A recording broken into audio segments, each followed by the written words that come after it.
Our scripture reading this morning is from the Gospel of John, John 1, verses 43 to 51.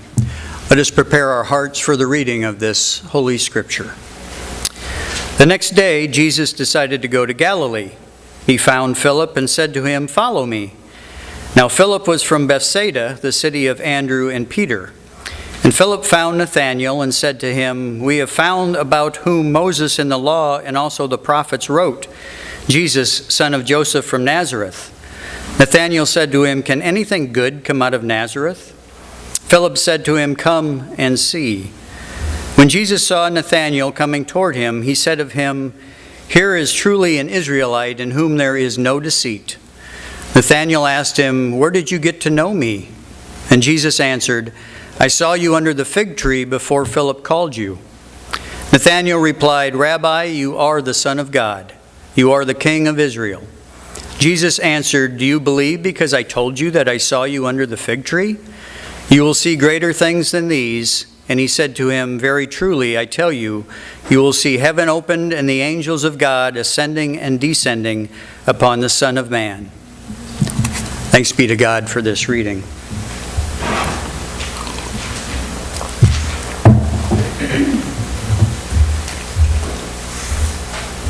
Well, growing up in the 60s, I became a big fan of the Western movie, that is. Of course, John Wayne was the epitome of the American Western back then, but many other actors got into the genre, such as Jimmy Stewart, Henry Fonda, William Holden, Kirk Douglas, and of course Clint Eastwood. One of the movies that I fondly remember back then was a movie called The Magnificent Seven. Magnificent Seven was actually a remake of a Japanese film called The Seven Samurai. And I think it's been remade here recently, but I seem to fondly remember this movie from the 60s. As much for the up-and-coming all-star cast that it had, as much as for the rousing musical theme that it had. Here, take a listen.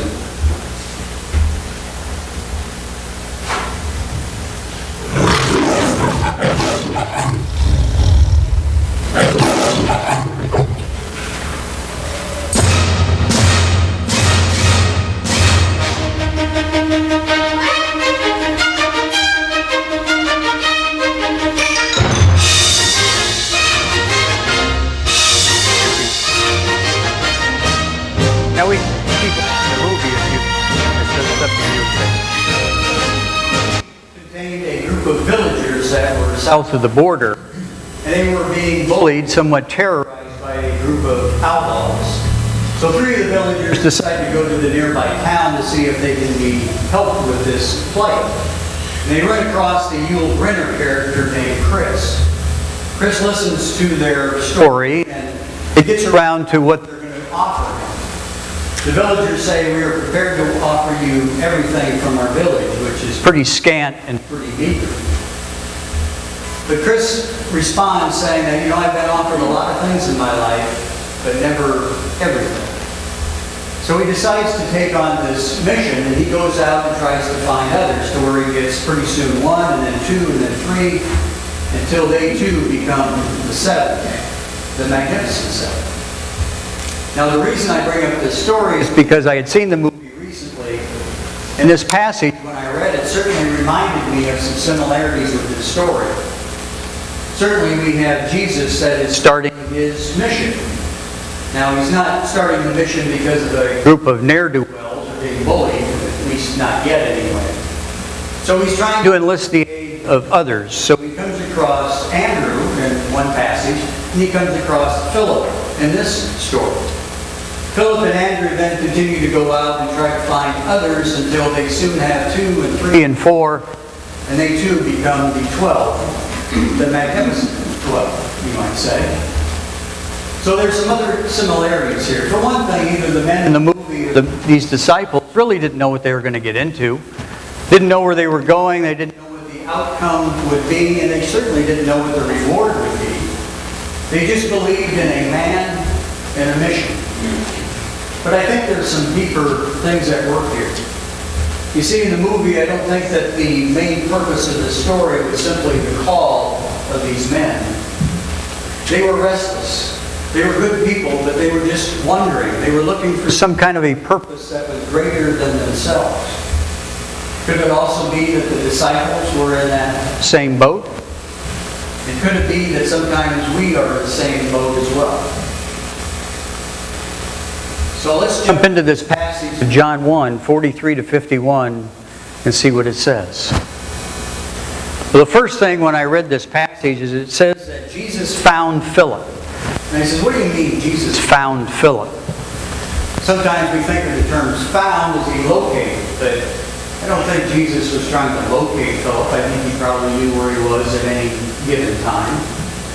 Another definition of found is we might say that we finally found our car keys, or we found our gloves in the lost and found box, which usually means something was misplaced. But again, I don't think that Jesus misplaced Philip in this case. And then I hearken back to that beautiful hymn, Amazing Grace, that we're going to be singing a little bit later. And that beautiful line that the writer penned, saying that I once was lost, but now am found. I don't think the writer in this case meant that he was found physically. I think that he meant that he was found spiritually. So maybe we apply that to Jesus found Philip. Maybe Philip was wandering in his faith. Maybe he was tired of the religious laws of the day, not certain of purpose or calling, kind of lost spiritually, and Jesus found him. So perhaps we turn that question on to ourselves. How does this day find you? Are you struggling with loss? Are you struggling with concerns, burdens, or stresses? Is there a certain aspect of religion that you're struggling with or wrestling with? In other words, are you lost somewhat spiritually? So again, I ask you to go deeper into that question. Jesus urges us to go deeper. How does this day find you? It can certainly happen to me.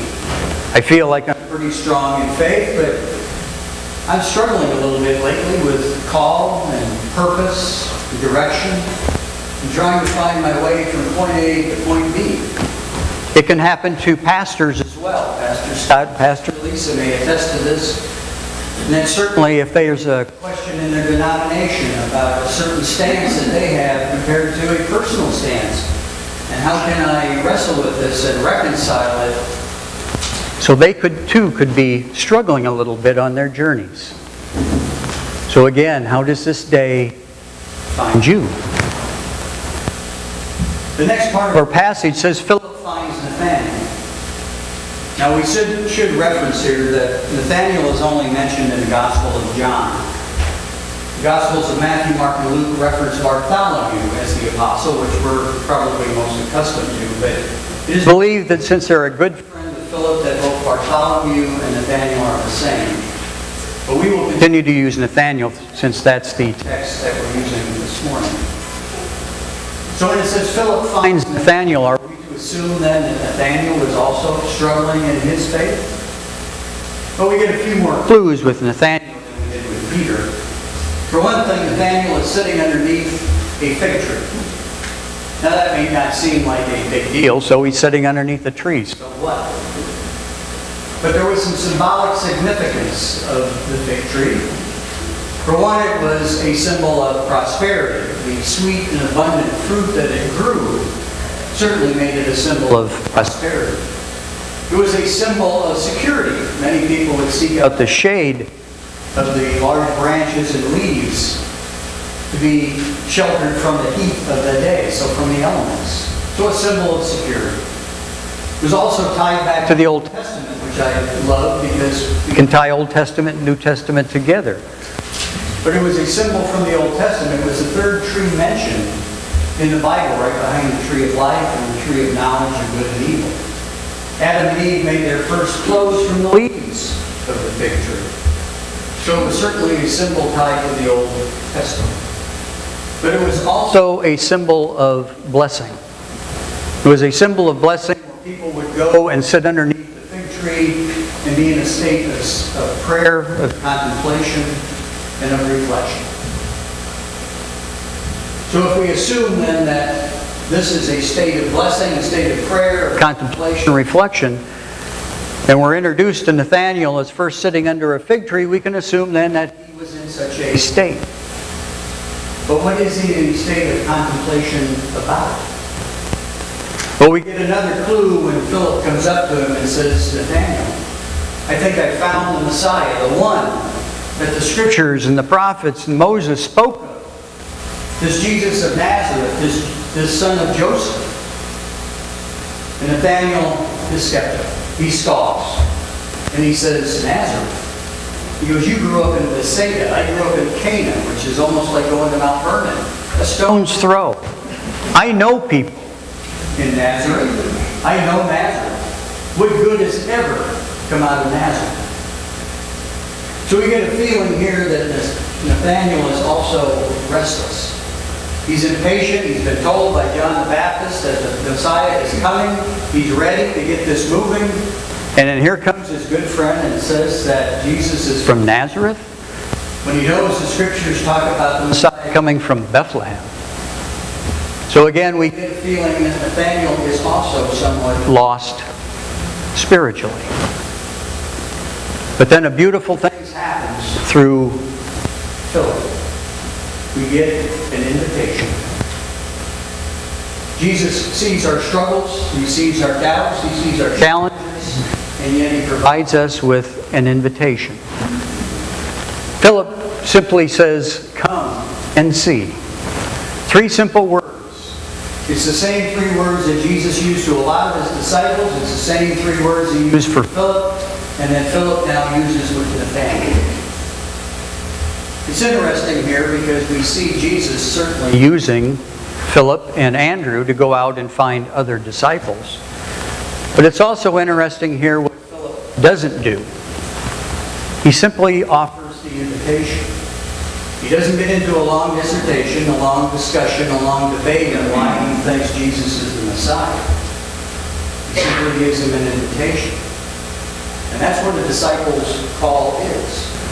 It's not really up to us to use manipulative, or coercive, or even guilt trips to get people to come to Christ.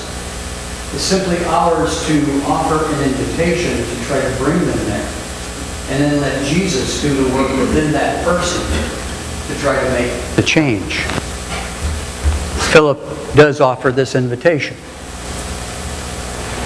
So Nathanael rises.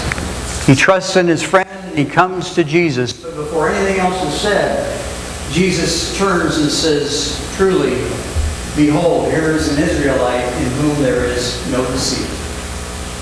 When Nathanael is taken aback by this, he says, how do you know me? And Jesus says that I saw you underneath the fig tree. And Nathanael immediately believes that this is the Messiah.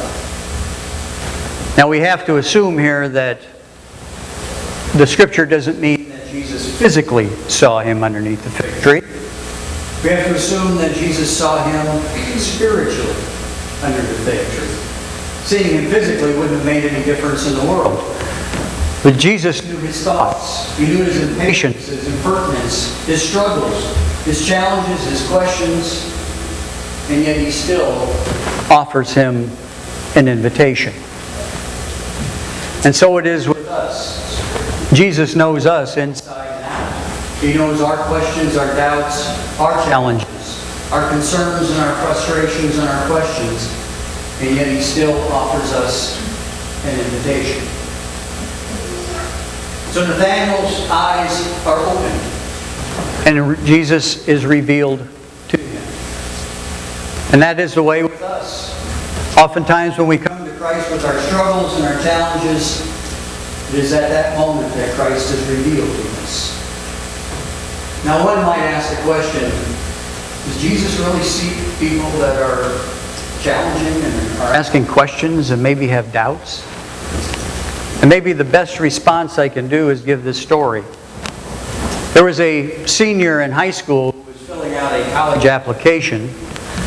And she was going through the list of questions, and she came down to one of the last questions, and it said, do you consider yourself a leader? Well, she was immediately going to mark the box yes, because that would help her get in. But just before she checked the box, she sat there and she contemplated on that and reflected on it. And prayerfully considered her answer, and she says, you know what? Now, I am not a leader. She goes, I get anxiety with trying to help other people or tell people what to do. And I says, no. So she checked the box no, folded up the letter, and figured she sealed her fate of not being accepted. A few weeks later, she received a letter back, and to her surprise, she was accepted. And the letter simply said that of all the applications we received 1,417 leaders. So he says we received very few followers. And what we need are followers. And Jesus is the same way. I don't think Jesus wanted people that knew the law backwards and forwards and upwards and downwards. I don't think that He wanted people that maybe knew the mysteries of the universe, had all the answers. I think He wanted people like us that maybe question, that doubt, that struggle, so that He could mold and shape them accordingly for the purpose that He wanted to use them for. And finally, we have the reward. Nathanael wasn't promised a ticket to heaven, a seat at the throne next to Jesus. Jesus simply looked at Nathanael and says, you believe I am the Messiah because I saw you under the fig tree. He says, truly I tell you, you will see more than this. You will see the heavens open and angels ascending and descending onto the Son of Man. And that's pretty wonderful. And Jesus offers us this as well. If we trust in Him, if we rise, if we come to Him and truly follow, He promises to reveal more and more and more of His kingdom to us each and every day. Kind of sounds like what the villagers offered the Yul Brynner character. Everything that I have is yours if you follow. As I mentioned on the onset, I don't believe the movie was about the call of the disciples, nor do I believe that this message was simply about the call of the disciples. I don't think that was the important thing. I think this passage talks to us about our struggles, about our questions, about our doubts, and where we are in our faith journey. And I think it tells us that Jesus, if we accept the invitation that He gives us, we can come to Him and He will provide His purpose and direction and meaning and maybe calling. I think that perhaps is the importance of the story.